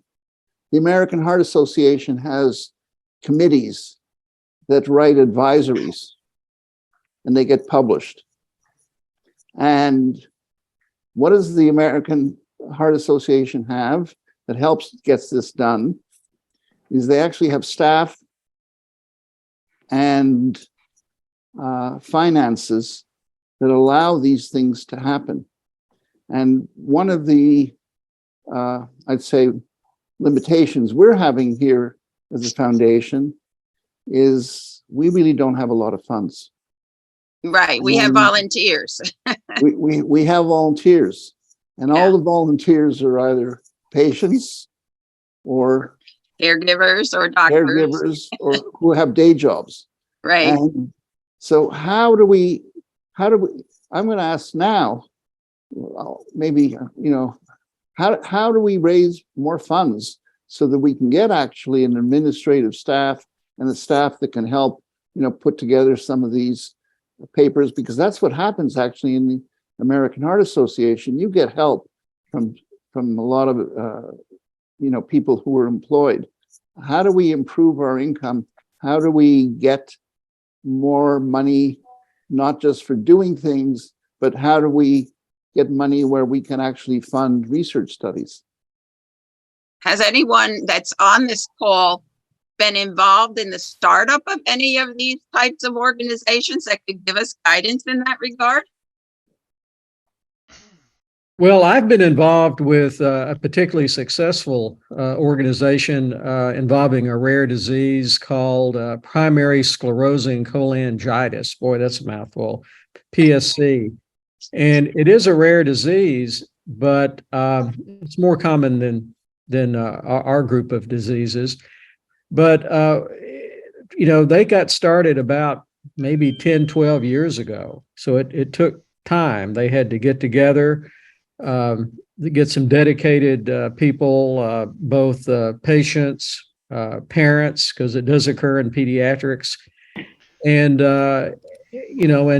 and physicians on board, and put together an infrastructure for fundraising, for disseminating information to their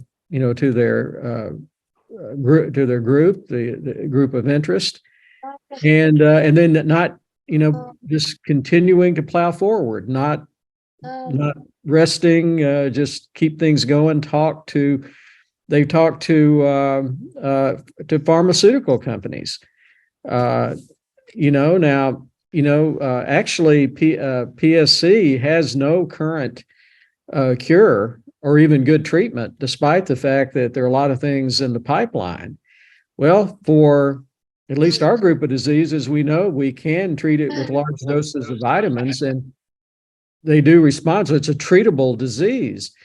And maybe if pharma could get involved with developing new vitamin preparations and that kind of thing, maybe we could, there might be novel ways to prepare the vitamin preparations to enhance their absorption or uptake in A beta. I mean, there's research that could be done in that area, and then clinical trials would be needed to look at the effectiveness of it.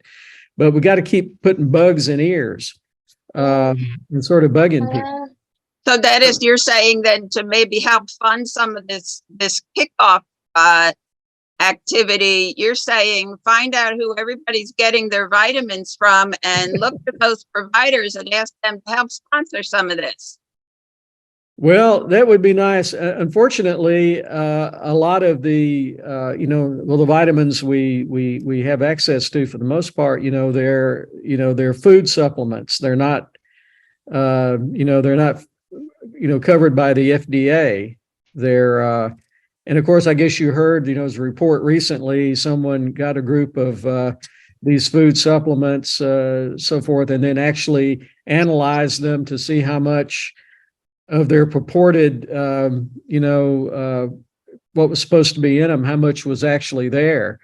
And it ranged all the way from 0 to, 50% or something. So there's not good quality control, at least for a lot of them. I think some there are, but it's not the same thing as having, a well-oiled, well-funded, large, say, pharmaceutical organization that, develops FDA approved treatments and has the funds to put into something like this. But I don't think that means we necessarily need to give up on that, and we need to, to be talking to some of them. Right. Let So, me. Anne-Marie, you asked about how do these organizations raise money. I've been involved in several: the Dystonia Medical Research Foundation, the Bachman Strauss Foundation, the Blepharospasm Foundation, the Essential Tremor Foundation, and typically they're actively raising funds. And often it comes from patients or loved ones, as was just discussed, sometimes from the pharmaceutical industry, but usually in those situations, that's funding for specific clinical trials, as opposed to what Richard talked about, which was administrative support. So it's somewhat grassroots initially. Sometimes there's funding from the government, but in those situations, the National Institutes of Health would have to put out a request for support for early foundation support, and then one can apply. But often these things begin with grassroots efforts. Can we just put up a GoFundMe? Yeah. We can try that, Paul. Yeah.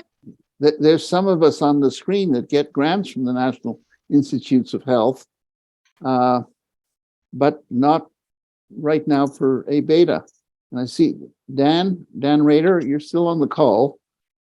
Might you have some suggestions of, what we might be doing better in terms of fundraising?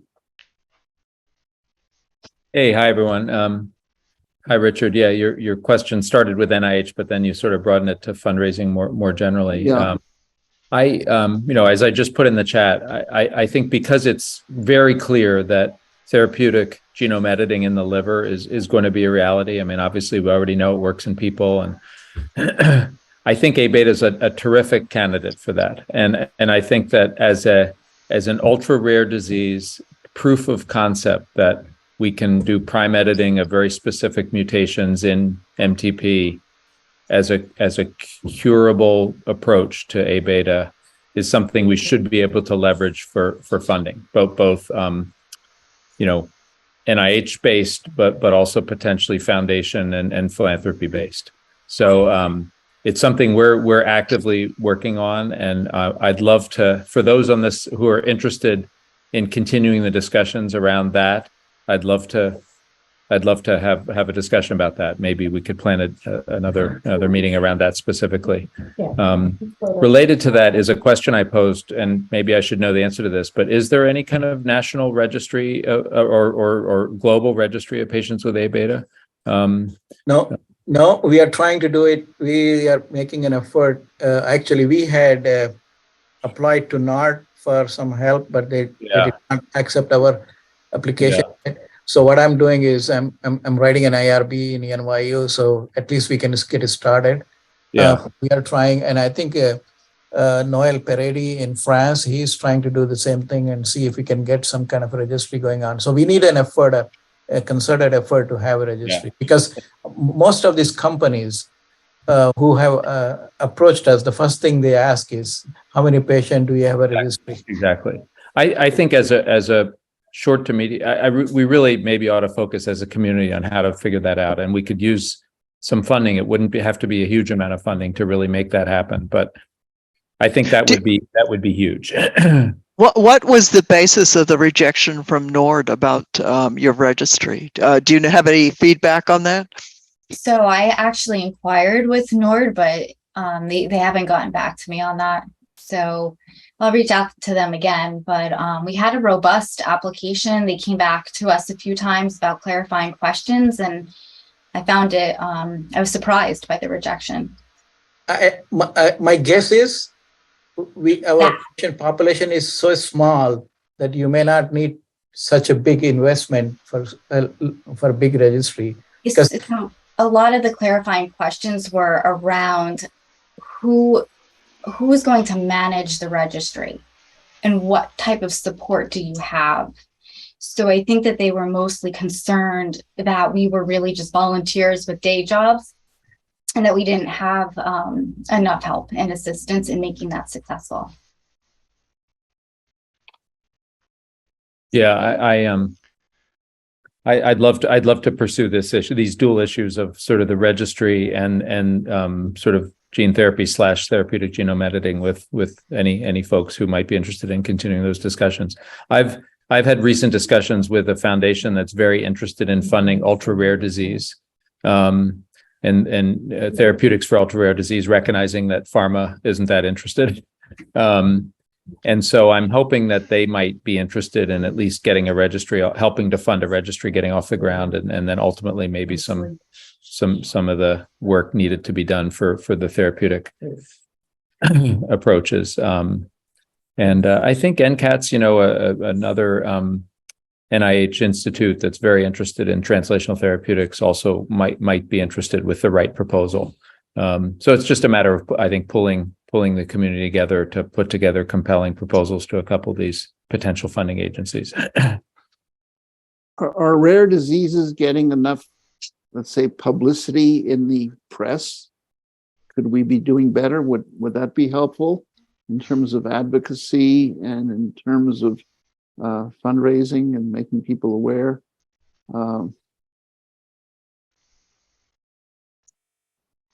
Does anyone know how NORD is handling it and how successful they've been using the press to get, the word out about different kinds of problems?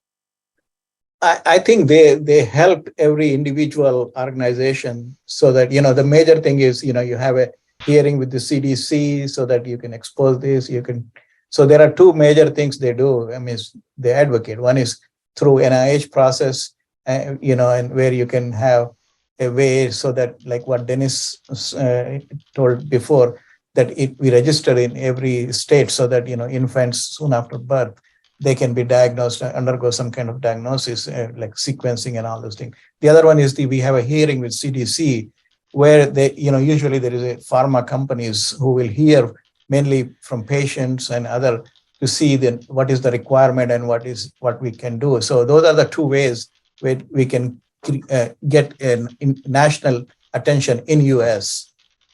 I think another area that we can work on together is approaching companies that are interested in genomics. I think that Dan referred to that, in your chat early on. One of the things we have going on at our hospital is we 6 years ago started a DNA repository to get. We have an opt-in consent when patients are admitted. We take leftover blood, and we have a contract with Regeneron. They give us whole exome sequences back in exchange for de-identified access to our genomic data. But that's good for us, and that enabled us to join this Genomic Information Commons, which has Harvard, CHOP, Denver, Cincinnati, large major children's hospitals who have these type repositories. And I think you mentioned more of these kids out there than we realize. I think if we had this genomic data, we already have, the whole exome sequence data back on 20,000 kids from our tri-state coverage area.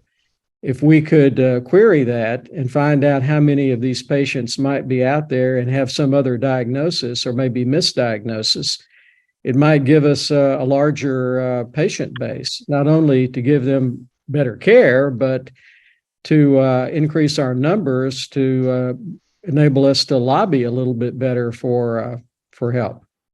You know, that's interesting because all my life, doctors have told me, oh, there's maybe 100 cases on the planet. We know now there's a lot more than that, but doctors still say that. They still tell me, oh yeah, there's about 100 people. No, there's a lot more than that.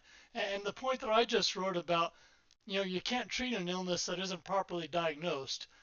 That's got to be the first step that the foundation has to really push on the general medical community, is to, you know, this is what to look for. These are fairly easy illnesses to spot if they know what to look for, and they just don't know to look for them. Now, a lot of the reason for that, Paul, is because if you go and you query it on the internet, you're looking at data that's how many years old, and that's what it says. There's a couple hundred cases of it. That's, you know, it's old data that's available on the internet. It says a couple of hundred cases. So that's why doctors more than say 100 in Israel, aren't there? No, about 40, 30 to 40. Okay.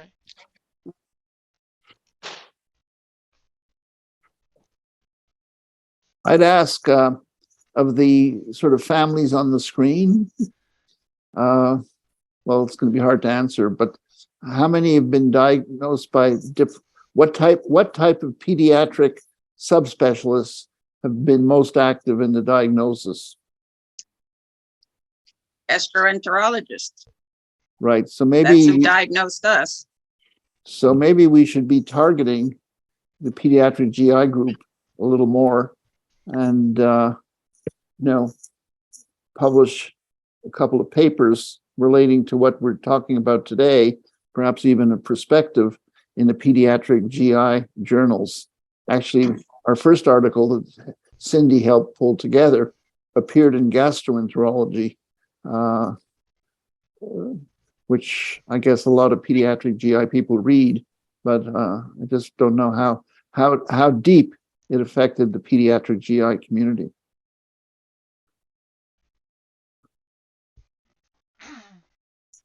Go ahead. Is that Gisela?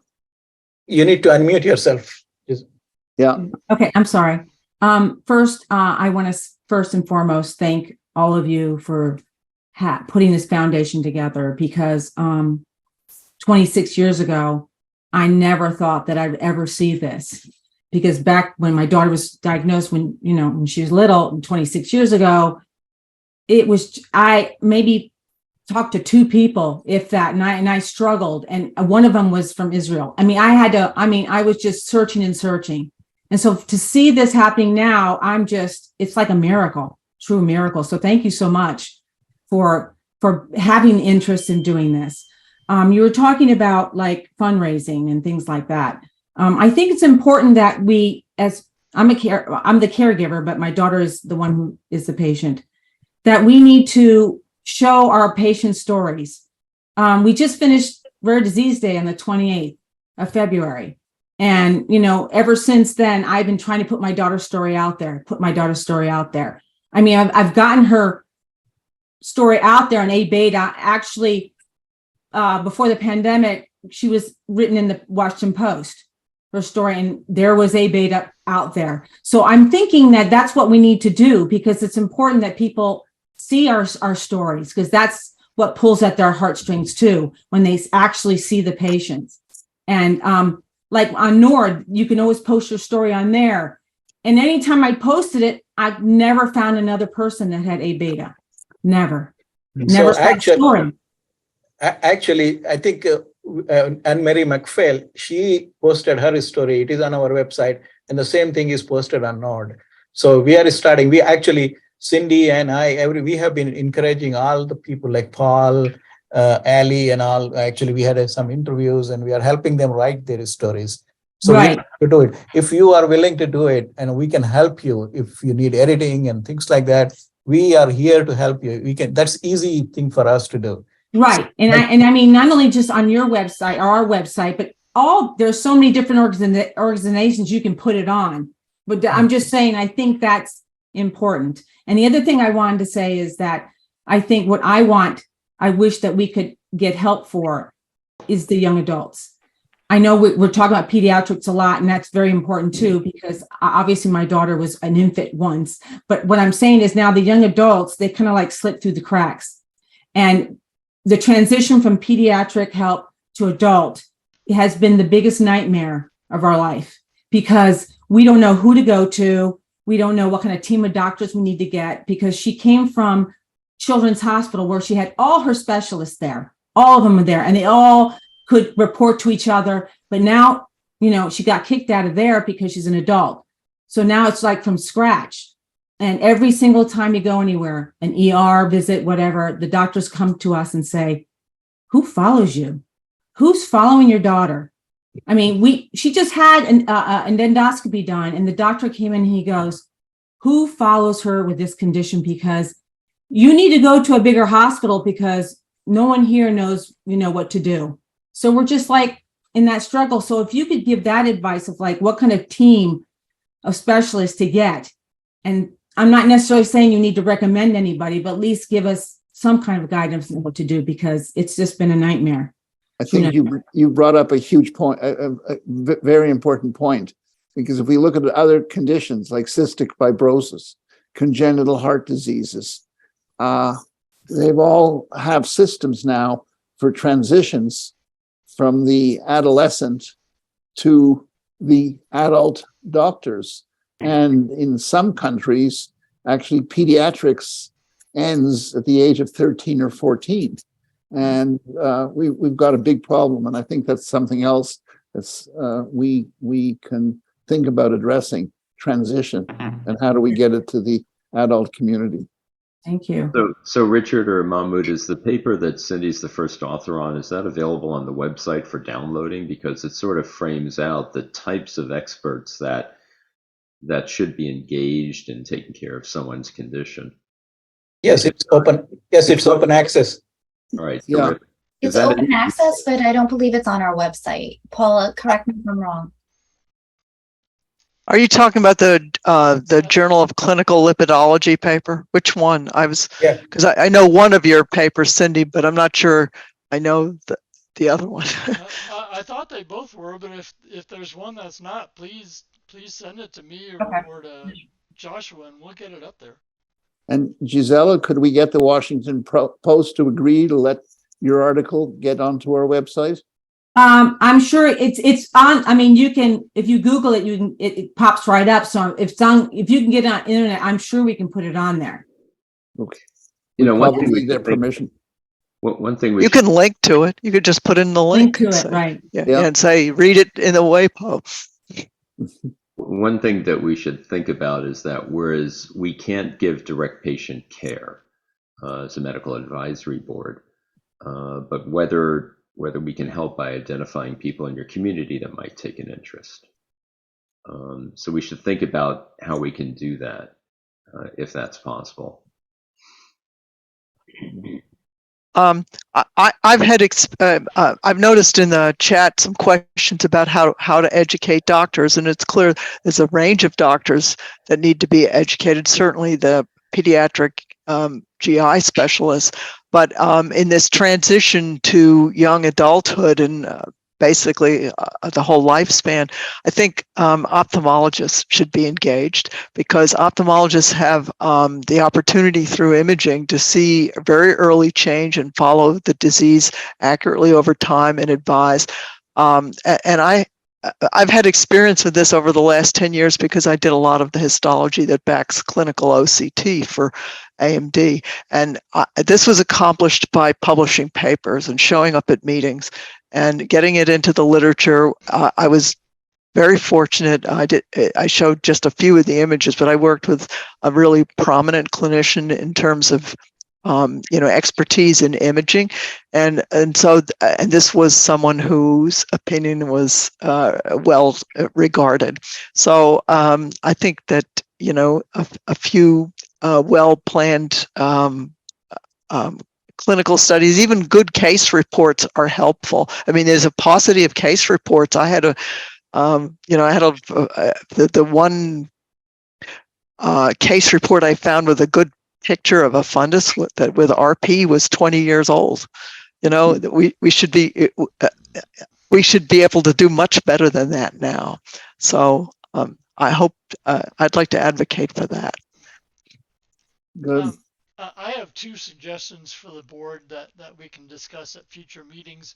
The first is another way that's easy to diagnose these illnesses is if labs that do blood testing recognize what acanthocytosis is, and if they see it, tell a doctor. And B, can we add more to the board, a pediatrician, an ophthalmologist to the board, people who specialize in those areas that can say, okay, this is how we get the word out to our group. Something definitely to consider. I'm trying to remember. One patient actually was picked up by a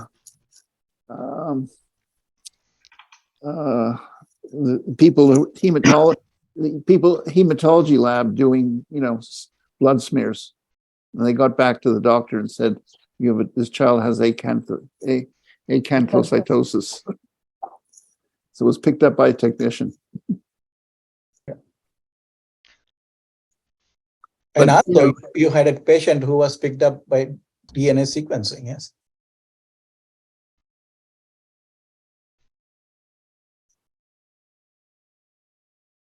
I think Luca with chylomicron retention disease was picked up that way. And also in South Africa, Tracy Lee, rightly picked up by sequencing. Some of this is rolled by, word of mouth. And I think the point that was brought up about giving lectures and reporting on cases and things like that begins to create a network. And that could be very helpful. Okay, so we're 1 minute past our allotted time. And it's amazing to me, the retention we've had, because we started at noon and we're now at 3:46. It's been a very rich period, a lot of important suggestions. And anyone like to say sort of just the final words as we close? Because I think we can go through the recordings. We have a lot to do.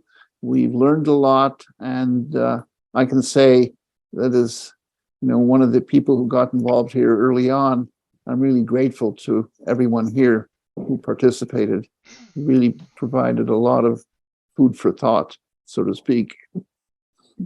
So I would like to thank everybody for participating, and really it has been a remarkable transformation, because you remember a few years ago when we had the teleconference, there were only 8 people.